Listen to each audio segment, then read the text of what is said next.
They say fortune favors the bold, and that's definitely the case for Brooke Janousek. After decades in the marketing industry, she decided to strike out on her own and needed to take any opportunity she had to help her business grow. So she took her shot by asking Sara Blakely's, yes, the founder of SPANX, Sara Blakely's husband during his talk in front of 800 people for an opportunity to meet her. According to Brooke, you need to be bold in your own business. If you don't have a seat at the table, you need to make one. Those bold moves turned her into a successful fractional CMO. And if you're wondering if this path is right for you, you need to listen. Because here are the top takeaways. Fractional leaders are becoming increasingly popular. They allow companies to bring on a high level of expertise without having to hire a six-figure salary employee. And if you are that fractional leader, you have a lot more flexibility as well. You can build credibility as a fractional leader by showing results. It doesn't matter how old you are or what companies you looked for, if you can clearly articulate actual results to a potential client. And this all goes back to being bold. If there's something you think you should do and it makes you uncomfortable, it's probably the right move. You'll hear Brooke say, asking is overthinking, and I love that. Now, in the Pro Show, it's just me. You'll learn why if you become a Pro member. And I talk about my struggles as of late for finding the right niche, who I need to hire next, and what my next steps are in my solopreneur journey. So you can sign up to hear all that at casabona.org/join. I really enjoyed this episode. Brooke is such a fountain of energy and positivity, and it was such a fun conversation. So I know you're going to enjoy it as well. But for now, let's get to the intro and then the interview. Hey, everybody, and welcome to How I Built It, the podcast where you get free coaching calls from successful creators. Each week, you get actionable advice on how you can build a better content business to increase revenue and establish yourself as an authority. I'm your host, Joe Casabona. Now let's get to it. All right, I am here with Brooke Janousek. She is the founder of The Grow CMO. And I'm so excited because we're going to be talking about building your business by being bold. Brooke, how are you today? I am doing awesome. How are you? I am fantastic. Thanks so much for being here. I'm excited for this conversation because you're also in the fractional leadership space, we'll say. And this is something that's very interesting to me because I've been recently told I should be a fractional, I think they said CPO, like Chief Processing Officer, which kind of makes me sound like somebody from Office Space, you know that movie? Yeah. Basically someone to help companies automate their processes is what it is. So I'm excited because I don't even know where to start. So hopefully this will set me on the right path. But I do need to start with this story. I just have in the notes here, tell us the Sara Blakely story. Sara is the CEO of SPANX, and you have an interesting story for how you were able to get, is this an interview with her or like in her orbit, a conversation with her? Yes, in her orbit. So I just have to say that I have been following her journey from the beginning and have just been so inspired by her story. And honestly, I heard her story on a podcast very similar to yours about how she got started. And she was actually selling Xerox machines door to door before she started SPANX. That is a very outdated reference for anybody who's like 10 years younger than me. Like they're just like Xerox door to door. Yeah. Oh my gosh, I just dated myself too. So for those of you that don't know, no.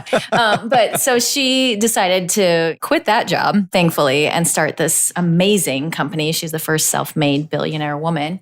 And so I've been following her journey forever. And it just so happens last March, I was at the multi-unit franchising conference in Vegas. And at the time I was fully employed at a job that I started to question, quite honestly, if I wanted to be there or not.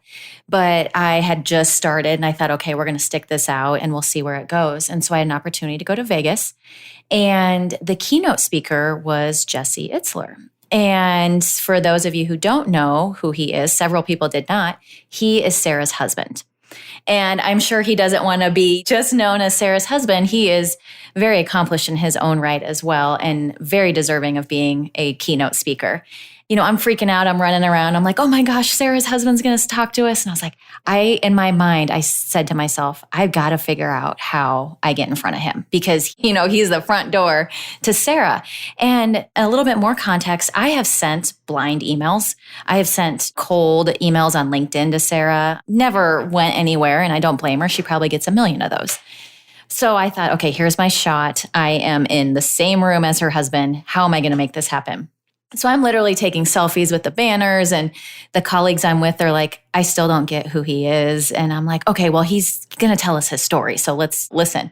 So we go in, and there's probably 800 people at this conference. And I was sitting there, and he is such an energetic, just a very charismatic speaker. And he's giving us all of these stories about how he started his own businesses, and just a plug for him. I mean, if you can see him in person, just really, really inspiring. And two things that he said that really stuck out with me. First thing he said was, I don't negotiate my goals.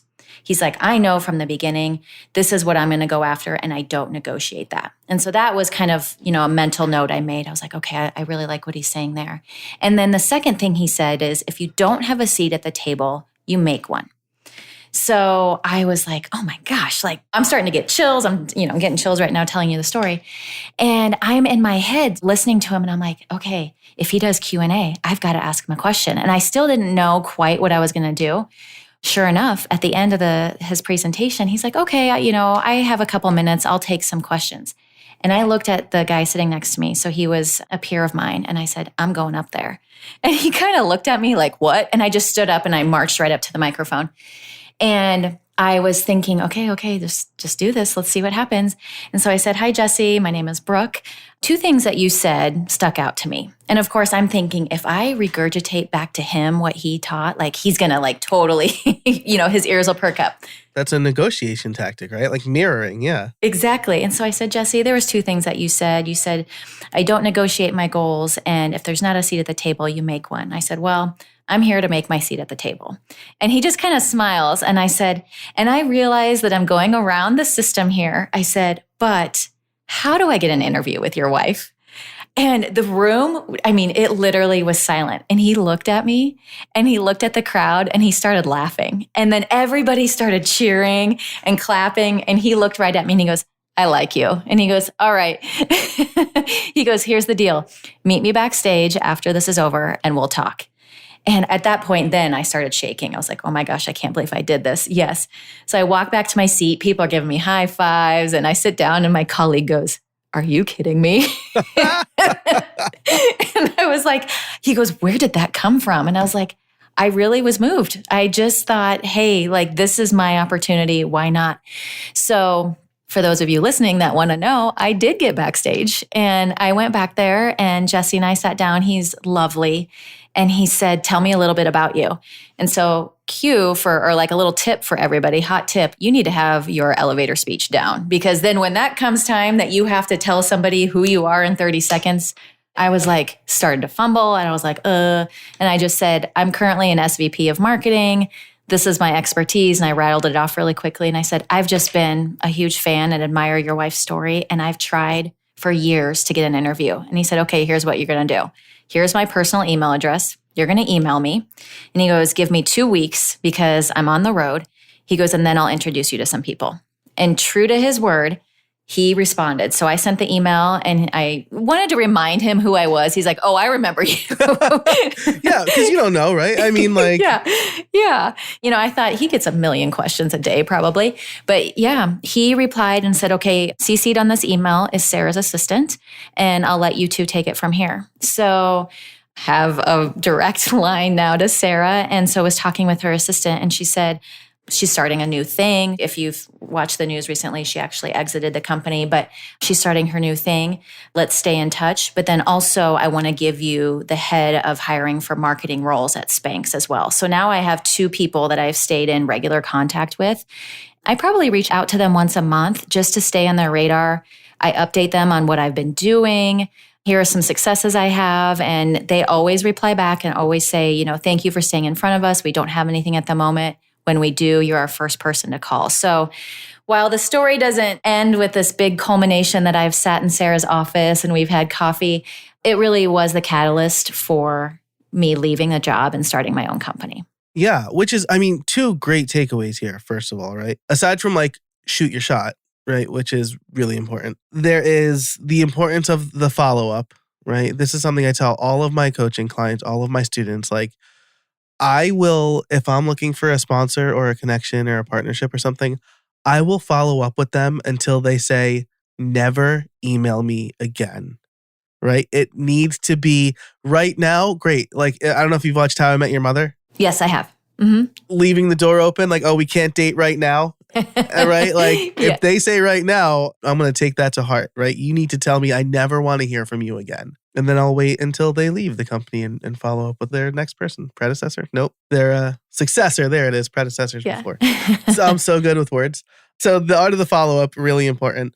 And then just by virtue of like, again, it didn't end with like, I sat in Sarah's office. I'm like her right-hand person or whatever now. But it's like that move gave you the confidence to continue being bold, right? Yes, absolutely. And so many things came out of that trip. You look back at the time and you think, you know, in your mind, you're like, am I crazy to do this? And your adrenaline's pumping. And after that, I can look back and think, okay, I made some great connections at that conference, because you better believe that people came up to me afterwards and said, oh my gosh, like I had men and women high-fiving, oh my gosh, you're awesome. I would have never done that. You're my hero. And I ended up meeting this incredible woman who has become a dear friend of mine, who happened to be a fractional CMO herself. And so we just started talking, and she's become such a great friend, like I said, but a mentor to me. And we talk through business strategies. And so I met her because of that. And then, like I said, I ended up quitting my job. It was just like, if I can do this, if I can stand in front of these 800 people and ask for an interview, I can go out on my own. It was a great catalyst for me. Yeah, I think that's great. It reminds me, though, it's not even remotely similar to last year at Craft and Commerce, which is like quickly becoming my favorite conference. One of the workshop speakers, Mike Pacquione, former guest on this show, he's amazing. He's a speech coach. He had a workshop and he said, so I'd like to do some live coaching. Anybody want to come up here and start to give a talk and I'll give you feedback? And I was hoping he would do that. So my hand shot up immediately. And he had me up on stage and I was telling a story and he would like interrupt me mid-sentence and give me notes. And afterwards, people were like, I can't believe you did that. Like he was just stopping you and you were just like unfazed by it. And I'm like, yeah, I really, so like, and then somebody this year remembered me. They're like, I can't believe you did that. That was so brave of you. So like, you make your own opportunities, right? They don't just like come to you. Like hope is not a strategy. I couldn't agree with you more. I love that saying. And I know there's also a saying that you love to say, which is don't ask, don't get. And so I feel like that's kind of the mantra I've been living by since I did this whole thing. It's so true. Like I tell my kids that, right? Because my daughter will like beat around the bush, my 6-year-old. She'll be like, wow, those cookies look really good. I'm like, yeah, they are. And then she'll just look at them and I'll be like, do you want something? You got to ask for it, buddy. I'm like really trying to instill that in her now because it's something that I didn't really learn for a long time. I just kind of hoped people would intuit what I needed. Yeah. And people can't read your mind and they're thinking about their own stuff anyway. So yeah, you have to advocate for yourself. No one else is going to. Yeah, absolutely. And like, this is mostly like with my coaching clients, it's like sponsors, right? Like, oh, if a brand wants to sponsor me, they'll reach out. They absolutely will not reach out. Right. Like, unless they really, really want you, they're probably not going to reach out because they have people pitching to them, people who are making their jobs easier, saying like, yeah, hey, do you want to sponsor my podcast? Here's what I can do for you. So you got to ask for it. All of my big sponsors were like asks. Like I just straight up asked them if they wanted to sponsor. And they were like, yeah, sure. I was floored. That's awesome. Keep asking. Yes, keep asking. This story kind of parlayed you into you quit your job. You started the Grow CMO, right?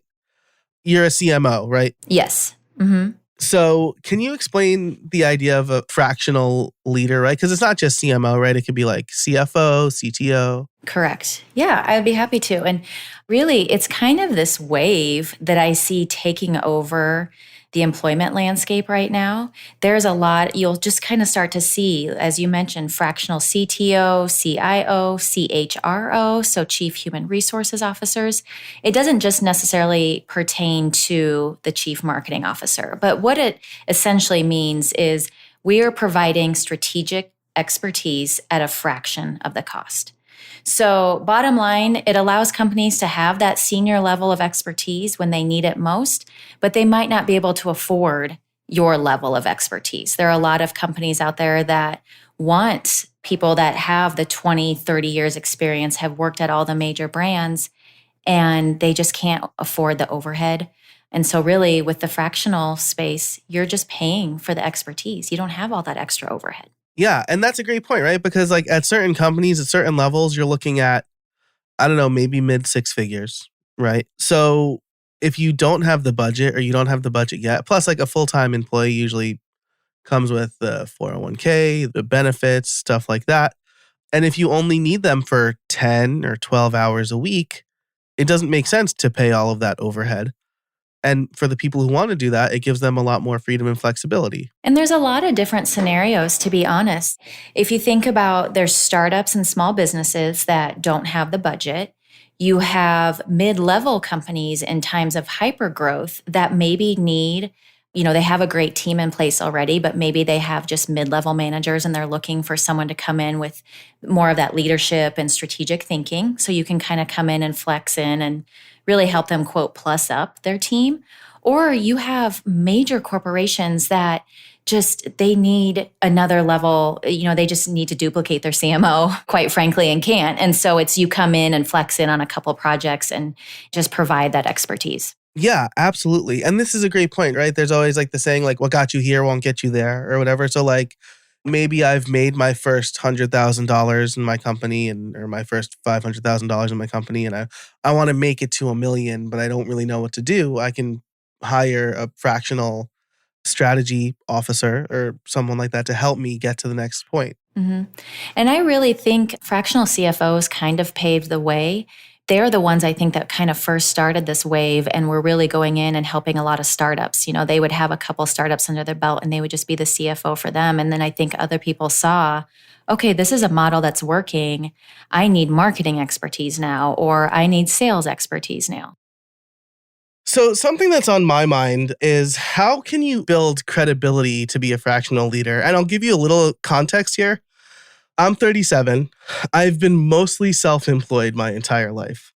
And so I maybe have a little bit imposter syndrome because I haven't worked for these huge companies. And something that's always in the back of my mind is like when I was just out of college, I met a 21-year-old kid who was like, I'm a life coach. And I'm like, buddy, you haven't lived life long enough to be a life coach. Like, how do I prevent somebody from saying to me like, buddy, you haven't been around long enough to be a fractional anything? Right.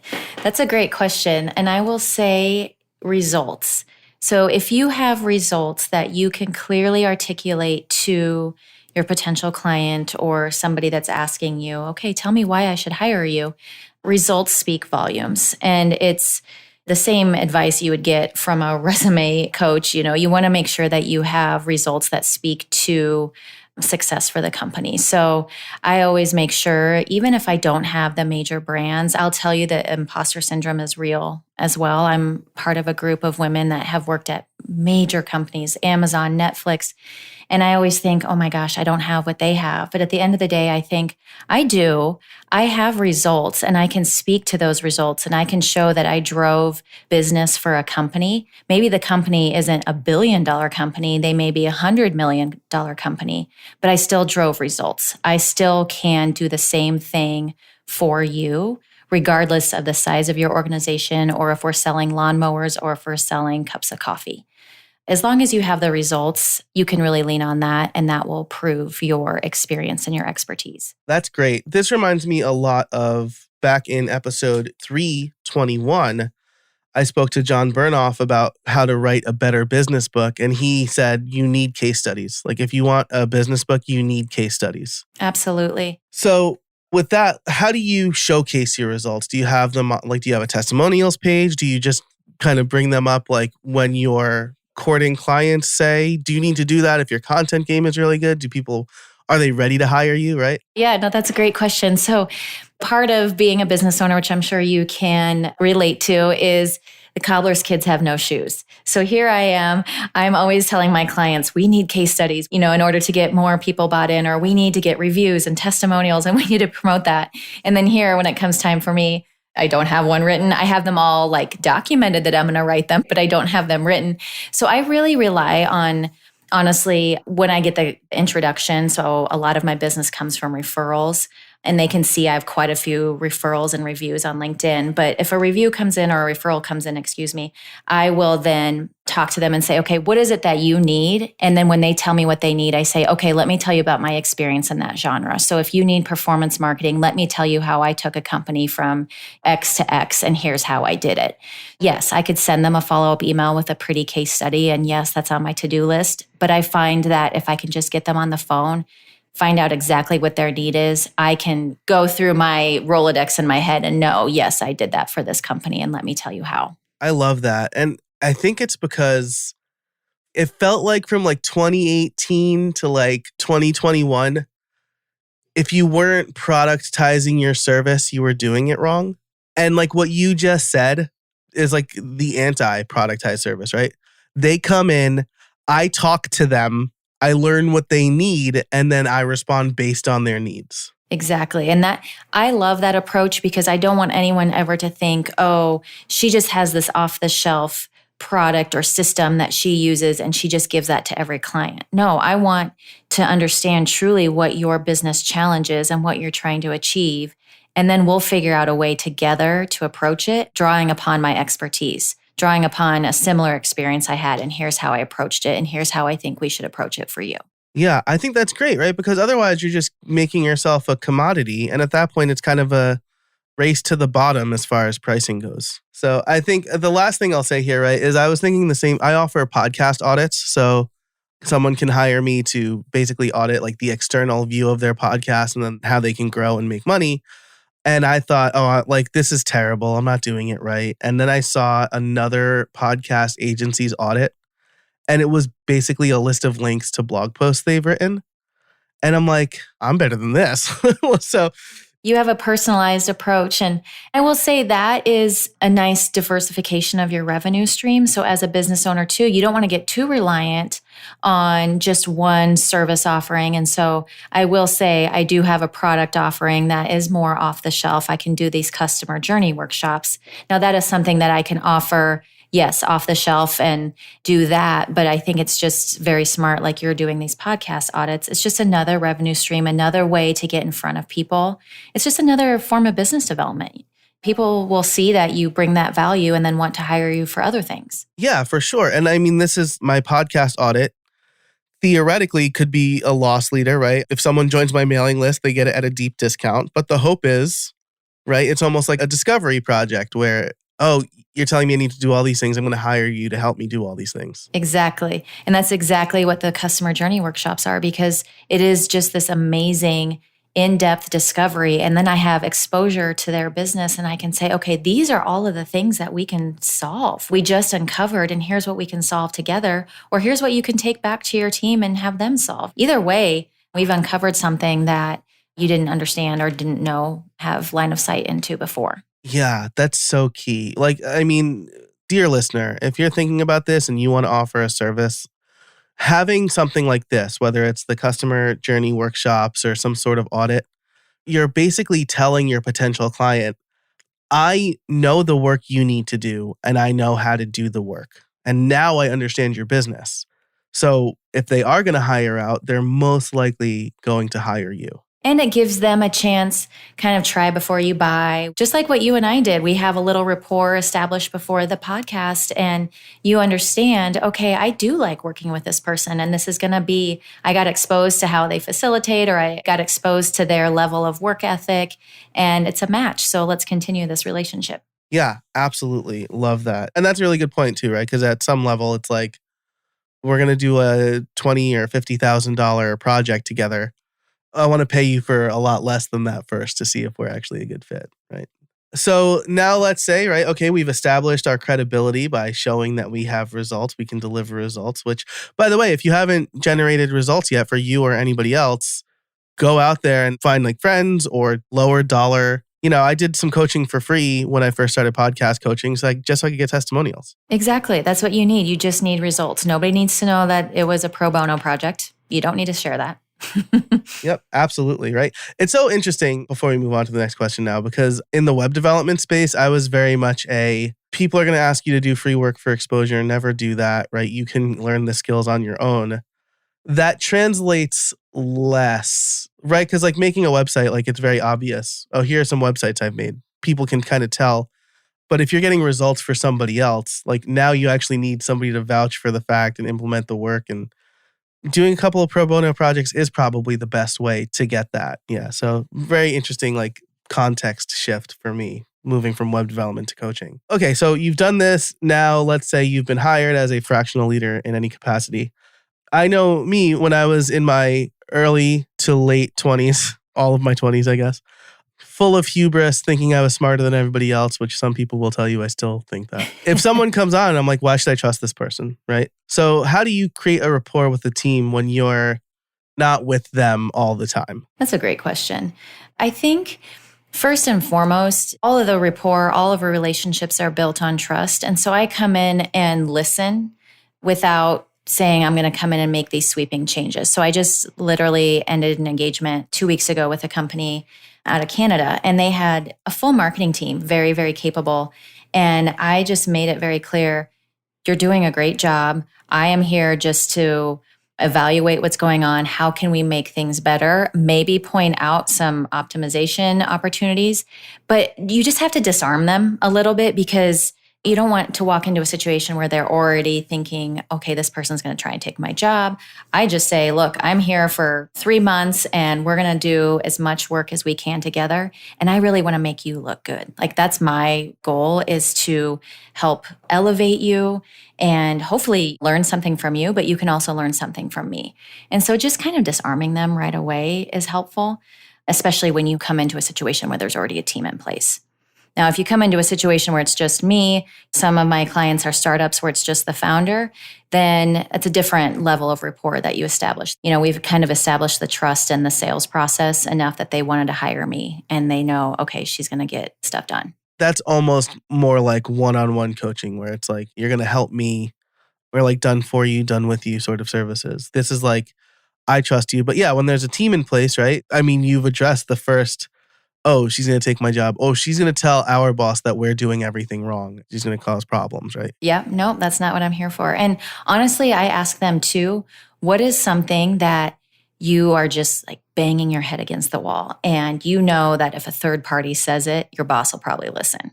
And then they just start laughing and they're like, oh my gosh, yes, if you could say this, if you could say that we're spending too much money here, or that, hey, we should try this. And if I agree with it, I say, sure, like let me carry that water for you, because I know that sometimes that's how it goes. They'll listen to a third party over the internal team. Yeah. Oh, I love that. I mean, because first of all, now you're understanding who you're working with, right?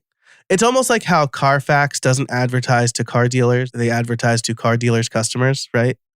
Like they're never like, hey, car dealers, buy Carfax. They're always like, what's happened to your car that this guy's about to sell you, right? And so the people are like, hey, do you have Carfax? Like, can I get a history on this car? Really interesting and smart. And I'll tell you, like when I worked at certain jobs and they brought in a consultant, like I learned how the game was played really quickly. And I was like, hey, I've been telling them to do these 3 things for like months. Can you just tell them to do these things? Like they will listen to you. And they're like, yeah, they should definitely be doing those things. We had a consultant one time who was bad. And I really didn't hold back during our meeting about like everything they did wrong. They ended up getting fired. My suspicions were confirmed, but the consultant kind of sold you a bill of goods. Yeah, bill of goods. That's what I was looking for. I was like, a bag of goods is not right. Yeah. You know, it's funny. I said this to somebody the other day. The word consultant has a bad connotation. And I don't know if it comes from the 80s or early 2000s when consultants would kind of roll in their suits and their briefcases and come in and tell you everything you're doing wrong. And they'll charge you $1 million and then they leave. And I said, I think a marketer was behind this fractional executive title, because think of how brilliant, I mean, because really we're still consulting and we're still coming into these organizations, but now we're a fractional executive. And I think it's just brilliant. I'm like, I think this is just marketing.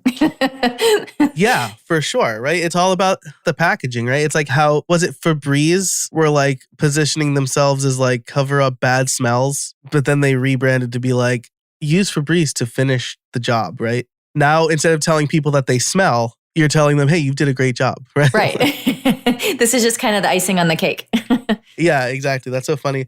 I wonder if the movie American Psycho had anything to do with it. There were a bunch of movies that came out from like the 90s and early 2000s where it was like smarmy businessman. Yeah, probably. So funny. So interesting.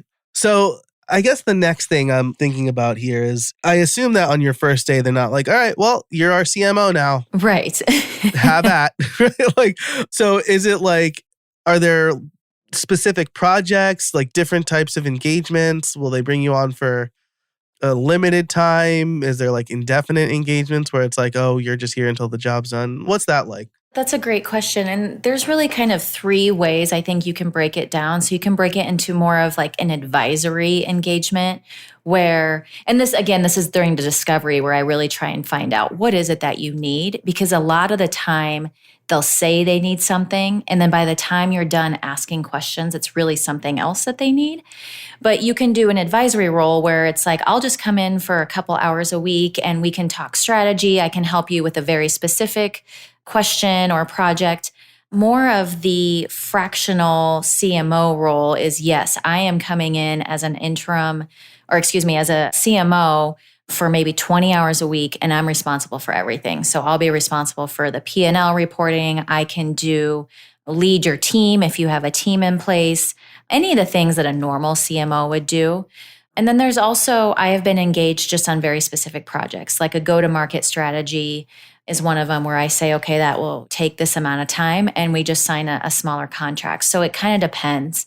I would say at the height of capacity, a fractional executive, if they really are in the organization as much as they should be, you can probably handle 2 clients at that capacity at a time.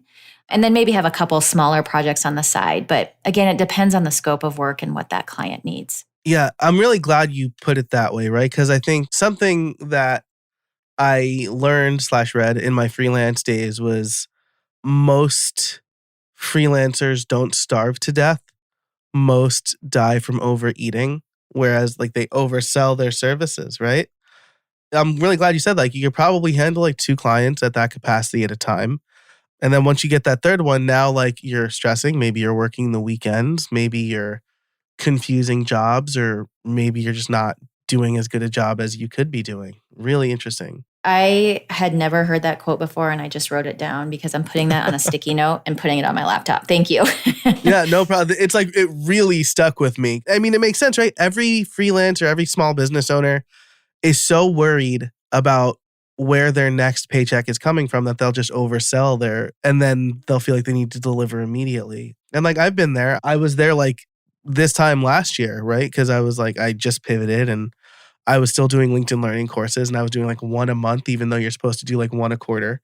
And I was just like burnt out. I was like, I got to stop this. And the irony is you leave corporate America to get rid of that burnout, and then you end up doing it to yourself. And then now you're like, well, I don't have anybody to blame. It's myself, that because I've overstepped my boundaries and took on more than I could handle. Yeah, that's exactly right. It's so interesting, right? Because you'll see like the tech bro influencers or like the thread boys, which is a term I just learned recently, which is so funny to me. Okay, I don't know what thread boys means, so you're going to have to tell me. Okay, so thread boy, all one word, boy spelled BOI, are the people on Twitter who like just have these massive threads like telling you how to live your life.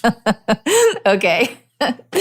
That's funny. And so like he like coined the term. I think it's so funny. So like thread boys will be like, all you need to do is start a business is get a landing page and a Stripe account. And I'm like, no, yeah. Don't. Okay, I know who you're talking about now. Okay. And it's like, no, you need a lot more than that. And it's like, everybody should be self-employed. And I'm like, no, some people definitely shouldn't be. Most people are probably happy with gainful employment, even if they don't like their job. Entrepreneurship is not for the faint of heart. It really is not. You have to be able to say, okay, it's a roller coaster, and today I'm like on the very bottom, and tomorrow maybe I'll be on the very top. Yeah, exactly. And it's like, it does feel like that day to day sometimes. I'll be like, oh man, Monday, this is legit, right? Because it's a slow period for me. I'll just be straight up like, Most of my money, I realized at the end of last year, came from sponsorships that dried up because of the recession, or like from worrying about a recession. And on Monday, I was like, where's our next paycheck coming from? What are we going to do? And then like yesterday, I landed like a $13,000 deal. Awesome. So I'm like, great. Congrats. Thanks. So like, it's very roller coastery. And like, yeah, you could put systems in place that I definitely should have put in place, but it's a work in progress, right? This is what you're talking about, I think, right? I knew all of these things from my time in the freelance web development world. And then they just like didn't translate when I moved over to coaching because I had spent 20 years building myself up in that space, many fewer years doing it in this space. So sure. Yeah. So bottom line, you can fill in the gaps. You can have ongoing retainers. I think it just is, not really one size fits all. It really depends on what the client needs. Yeah, absolutely. What the client needs and where you can work best, right? Again, one of the lessons I learned was that I tried like a podcast production done for you service, and that just doesn't scale very well. And like, I don't want to run a team, at least not right now. I want to just be me and knock off when I want to and spend time. I have 3 small children. So like, and so I thought, well, the production part, the ongoing production is the non-scalable part, but like the launch the podcast part, right? Like that's the stuff I really love doing. And so I've pivoted a little bit. And now that's like the main service I offer. And then I could pass it off to my editor, or we can meet quarterly to talk about ongoing production, but I'm not involved in the day-to-day at that point anymore. So this has been such a fun conversation. Well, good. I've had fun too. Yeah. I want to wrap up with this last question because we started with bold moves. Let's end with bold moves, right? You left your job shortly after the Sara Blakely story. What other bold moves have you taken to build your business? Oh, good question. So I have a couple. There's 2 that come to mind. So one is the interesting thing about being a fractional CMO or a fractional CTO or whatever is you get to be inside these corporations. So you get to see the everyday, how the business works. You get exposed to the culture. And oftentimes you get offered a job. And so it's an opportunity for you to say, okay, like I've been tempted so many times. I've had people say, why don't you just come on full time? And I feel like it's the universe testing me of, okay, you said you were going to go all in on your business. Are you really all in on your business? Or are you kind of entertaining these other offers? And so just being true to that, I think is bold and saying no to these things. I mean, I can go back to gainful employment fairly easily, but I say no. For whatever reason, I am enjoying this roller coaster and the stress that goes with it. And I had my dream job come to me in January. And the end of the day, I woke up and I thought, I can't do this. And I still don't know why. And I hope it reveals itself, later this year or maybe 3 years from now. But I think that was really bold. I think people really questioned what I was doing when I said no to that one. And then the other thing that I've done is, much like I did with Jesse, there are brands that I want to work for and that I would love to be on their roster of people that they call. And I send notes and I get as creative as possible and I don't care anymore. I'm shooting my shot every chance I get and walking up to people when I'm in the room and saying, I want to work with you. And it's paying off. I will say that the first time you do it, it's scary as hell, but it gives you the confidence to keep doing it. And it does pay off. Oh, that's great. And this, like, I saw Terry Rice. I don't know if you know Terry Rice or know of Terry Rice, but he's awesome. He spoke at Craft and Commerce. And one of the things that he said was, if you want to increase your value, you need to charge more for your current product. Don't invent a new product. Charge more. Think about how you can position it to charge more. And then talk to people. Knock on doors, email people. You're going to get told no a lot, but the people who say yes are going to be the people that you love working with, that you can really deliver for. 100%. I believe that. I think a lot of people are afraid of rejection. I mean, who isn't? I was. Right. Yeah, exactly. Right. Like, I mean, my friends know this, but like I had a lot of trouble asking girls out because I was like, what if they say no? My friend's like, what if they say no? Who cares? Or what if they say yes? Yeah. What if they say yes? Right. And so luckily I'm past those days. I'm happily married. We just passed the 7-year mark. Oh, congratulations. Thank you. Apparently that's like one of the times. Yeah. But yeah, I love that. So I think If someone asked you, let's end here. This is probably a really weird, heady question that I didn't tell you ahead of time. But if someone said to you, Brooke, how can I be bold? What would you say to them? I would say, first of all, if it makes you feel a little squeamish or uncomfortable, it's probably the right thing to do and to really lean into it. And also don't ask for permission from a bunch of people. Don't go and say, do you think I should do this? Should I ask her out? Should I send in that resume? Don't ask. Just go do it, because that just asking is overthinking. It's just overthinking with somebody else, in my opinion. You've invited 5 other people into your overthinking, and they're going to probably at that point, you could have just sent an email or asked the girl out or asked the guy out and been done with it. So that's what I would say, is just really lean into the discomfort, and it means that you care, and it means it's probably worth it. Now you've just given me 2 really good quotes. Asking is overthinking. Love that. Do you think I should do it? It means if they say yes, are you going to do it now? Or if they say no, if my friends and I in college could never decide where we wanted to eat and they'd all say, I don't care. And so I'm like, all right, well, I'm going to flip a coin. Yeah. If it's heads, it's Pizza Hut, and tails, it's Subway or whatever. Pizza Hut? Do people still go to there? I don't know. I was just going to say, man, I don't know.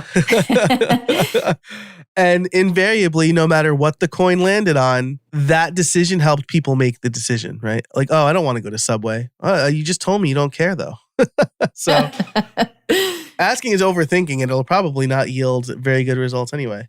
And lean into the discomfort. I love that too. I was in drama club, if you can believe it. I enjoyed acting on stage. This is the least surprising thing about me, probably. And I'd always get real nervous right before going on stage.